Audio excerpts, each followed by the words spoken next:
Today I'd like to have a look at sharpening drill bits on a pedestal or bench grinder.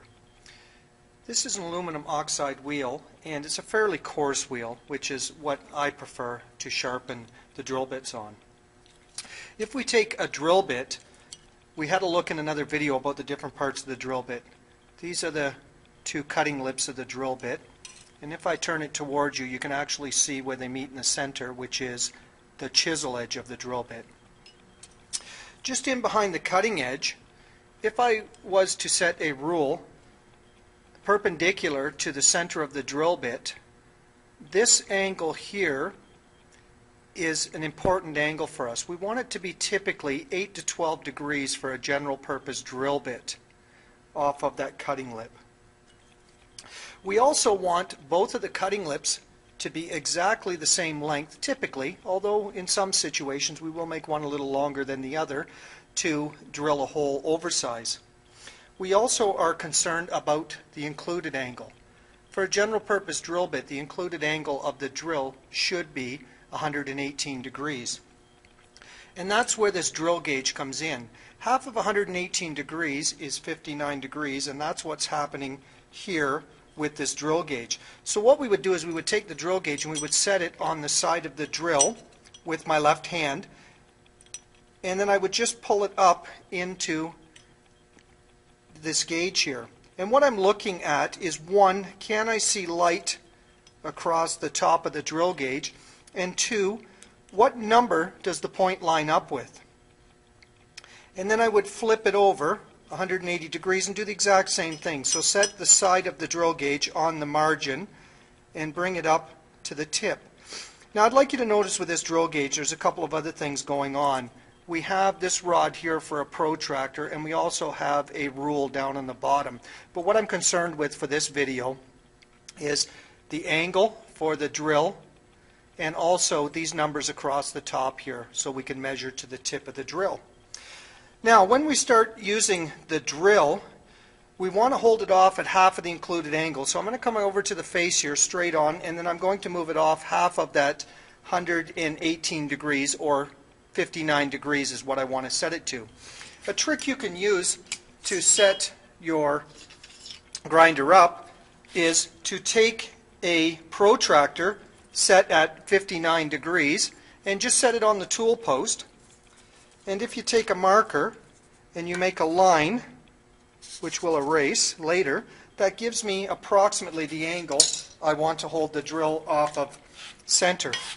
So again, if we come over here and we take the drill and hold it into center, you can see that I'm going to get it fairly close to that line. So it's just going to give me a guide. Now, a couple of things I need to be paying attention to. One, I want to set the cutting lip onto the face of the grinding wheel, and I want to hold it in the horizontal position. So what I'm doing is I'm taking this rule and I'm setting it on the cutting lip, and I just want to hold it parallel to the floor. This is important that we hold that cutting lip parallel to the floor. The second thing I want to do is I want to hold the shank or the body of the drill parallel to the floor. And all I'm going to do is I'm going to take the tip of the drill and I'm going to push it up on the grinding wheel a little bit, again holding the cutting lip parallel to the floor, and then back down to horizontal. If I go too high, what happens is the heel of the drill gets too large of an angle on it and it makes the cutting lip weak.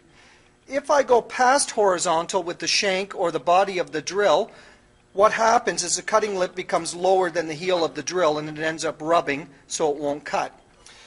Again, we're going to grind. I'm just going to push up and back down to horizontal, up a little bit, so 8 to 12 degrees, back down to horizontal. Then we're going to flip the drill around and we're going to do the other cutting edge. After we do that a couple of times, we're going to check it with the drill gauge, again held in the left hand, and I'm checking the angle of it, but I also want to check what number it meets on the point of the drill, and then we'll 180 degrees, and then we'll check the other point.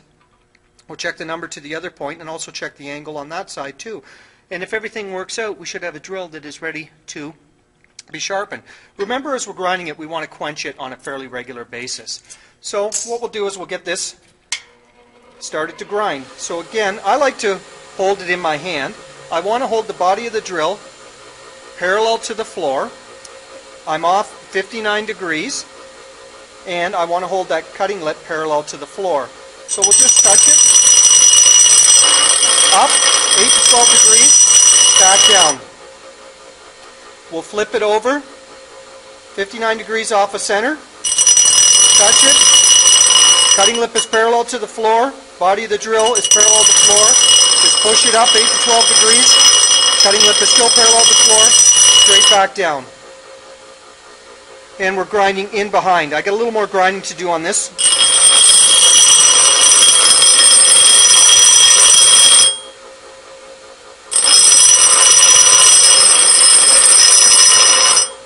And then again, what we'll do is we will take the drill gauge and we will check it to make sure that we have the right angle. If not, I need to move over a little further in the grinder or a little less depending on where the gap is. And I'm seeing a bit of a gap at the point, so it tells me I need to move the back end of the drill a little further away from the center or the face.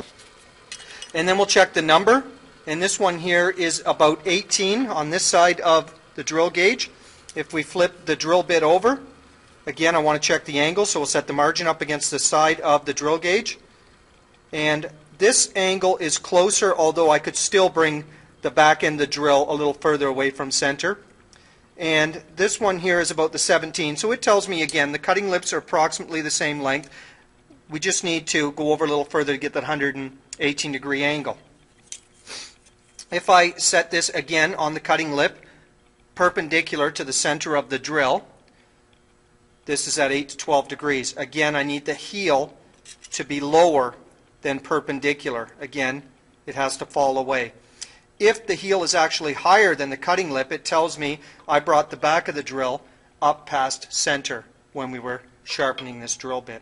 This is going to take some practice, so you'll just have to spend some time with it, but that's how I do it. Again, keep the cutting lip parallel to the floor, body of the drill parallel to the floor, and then just push up 8 to 12 degrees, keeping that cutting lip parallel to the floor, back down, up, back down, flip it over, up, back down, up, back down. In a previous video, we had a look at different point angles. So again, for soft material, we get quite a steep point. For hard material, this gets a lot flatter. So that's just the amount of movement I'm moving away from the face of that wheel. If it is a soft material, I'm going to be over a lot further. If it's hard material, I'm going to be closer to being perpendicular to the face of this wheel. That's it. Good luck. It'll take some practice.